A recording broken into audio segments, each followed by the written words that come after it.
words for me are one, surprised. Remember, when he got injured in mid-February, it was like he'll be out at least 2 games. So we're thinking, okay, this is nothing big. Now it's going to be 10, maybe 11, maybe 12. Who knows?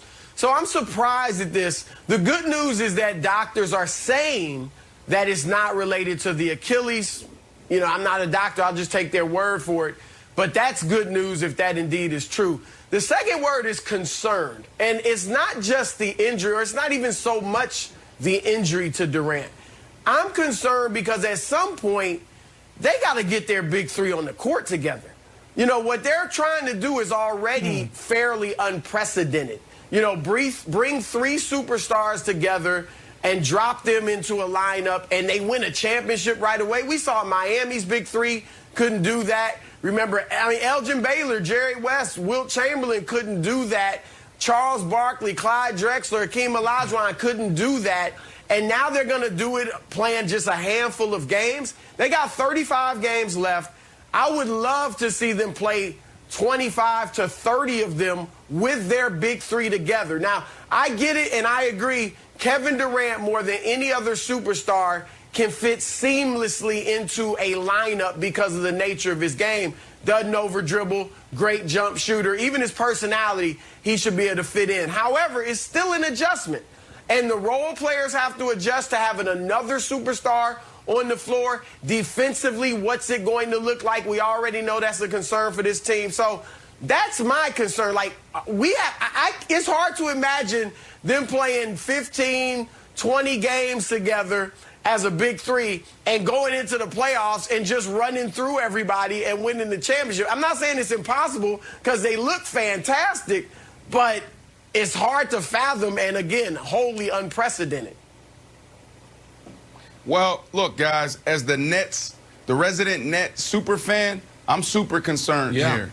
Because as a player, you know, and I tried to articulate this and I tried to explain this when we were just talking about Dak Prescott. And will he pick up where he left off? Well, your ankle goes, and now all of a sudden you start overcompensating. The body is like, oh, it's altered, so it's trying to figure out how to adapt, and now your knee go, your hip go, your lower back. These professional athletes' bodies are like NASCARs. If there's a little boat off, those drivers feel it. You feel it as an athlete. You hear guys come in the locker room right now. You come in the locker room, they're like, oh, my glute, my VMO's off. And you start seeing them doing some exercises, some corrective exercises to get that thing firing. So now you got KD. KD coming off of Achilles. And now all of a sudden, he have another nagging injury in the hamstring. This hamstring, if it's not dealt with correctly, it's going to be around for a long time. You have guys that can come back in 3 to 4 weeks, and then there's some guys it takes 3 to 4 months if it's not dealt with right. So it is concerning that he has to go in for more imaging. When I was playing for the Seattle Seahawks, that's what pretty much ended my career, coming off an ankle injury, and then all of a sudden it went up the chain, and then my hamstring went. Going back to my 2nd year in the NFL, I had a quad injury. That quad injury put me out for 4 months. So this is concerning, and like you said, Chris, the other part too is these guys only played 7 games together. Now, they will be fine if he comes back towards the end of the season and he's healthy, because he is not the type of guy like LeBron James. LeBron James, if you take him out of that offense, everything drastically changed. These guys are still thriving. These guys are still finding a way to get it done without him. And now you insert this dude who is butter. He's a walking bucket, and he also is the ultimate team guy. They'll be all right. But this injury is a big concern, Nick. Well, and listen, and they also need KD to be full go on both ends. He's their most important defensive player, and he has now played 20 games of basketball in 674 days.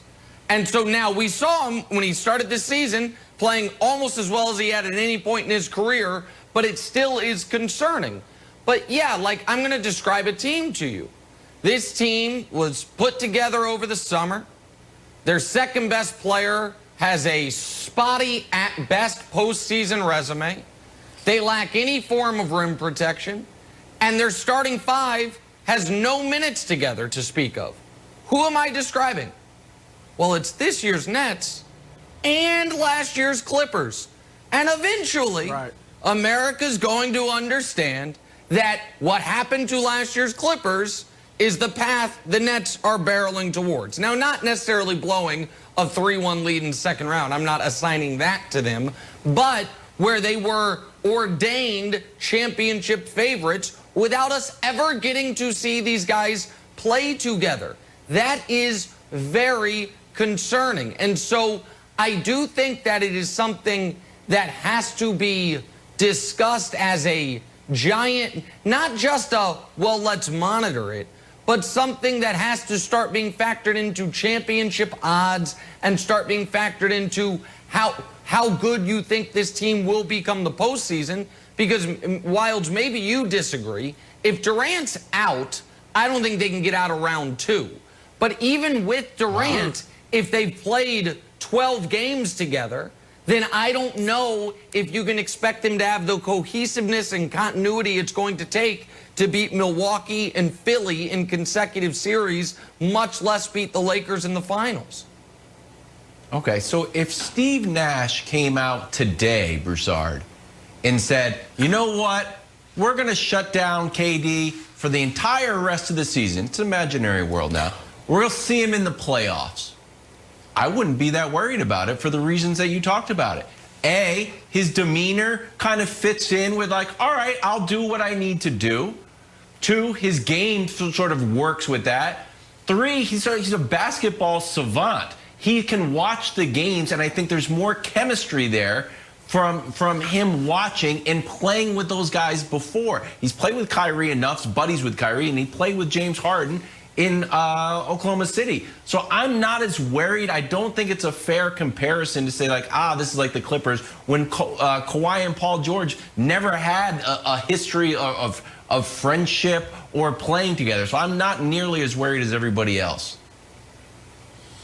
Yeah, I would be incredibly concerned. I would be worried if that was the point. You know, if he can't play the rest of the season. Because, look, Milwaukee, we like to write them off because of what's happened in the last 2 postseasons.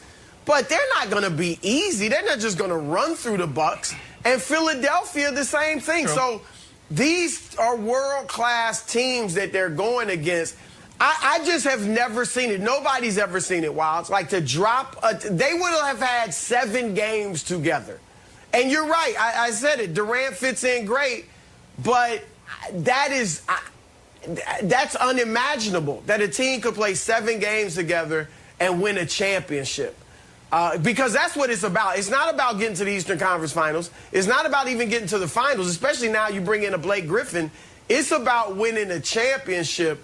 And so, yeah, I would think they couldn't win it if Durant's out the rest of the season. So I got some historians around me, NBA historians around me. You guys tell me the last time we seen a team that had 3 prolific scorers like this. The offense is what's going to get it done. The offense is what's going to get them there. These guys will be fine if they're healthy going into the postseason. And, Nick, you keep talking about, you know, comparing this team to the Clippers. Last year was the perfect storm for LeBron James and the Lakers. Why? Because of his leadership. He is great. We know, all right, he's in that conversation as the GOAT. He had the number 2 player in the NBA last year, not right now, but in AD playing lights out. So you got a Clippers team that didn't want to be in the bubble. Restart, there was 2 teams that said, we didn't want to play, and they were one of them. And then the other team, they had the best leader in all of sports. LeBron James galvanizes his team. So when you talk about the Clippers and comparing them to the Nets, you can't do it because it's a totally different situation. These dudes want to play. These dudes are just banged up right now. Yes, they've only played 7 games. It is a huge concern that KD is now dealing with this nagging hamstring injury. But the offense, that type of offense, these 3 guys, you got 3 guys that can give you 30 in a given night, and that's a problem. And I know you're going to talk about James Harden in the playoffs. I'm telling you right now, look at this kid's mindset. His mindset changed in a bubble. His mindset changed in a bubble. Okay. This is a different player than you guys have seen 10 years ago, 8 years ago. Okay, well, I mean, the question is a different player than we saw a few months ago when in his final game in the bubble, I think he was 4 for 15, or that was game 7 against the Thunder. But that's neither here nor there. Player. He's 2 for 11, I think, his final game in the bubble. But that's neither here nor there. Couple things. One is, I keep hearing the Lakers, it was the perfect storm for them when actually they were the team most disadvantaged by the bubble. They lost all their home games. They had to play a red-hot Portland team in round 1 that otherwise wouldn't have made the playoffs. But that's neither here nor there either. The one time we have seen a big three microwave together and win a title was the 08 Celtics. And what did that 08 Celtics team do? I think they started 24-3. That's people can fact check me on that. I remember they started red hot. They were awesome from the word go. They had a ton of games together that season, and it helped carry them to a title. But the other problem with Wild's hypothetical, whether it's Kevin Durant is out another few weeks or he's out another couple months and then is back for the playoffs, it's not how Durant fits in with Harden and Kyrie. It's how, and you know this for every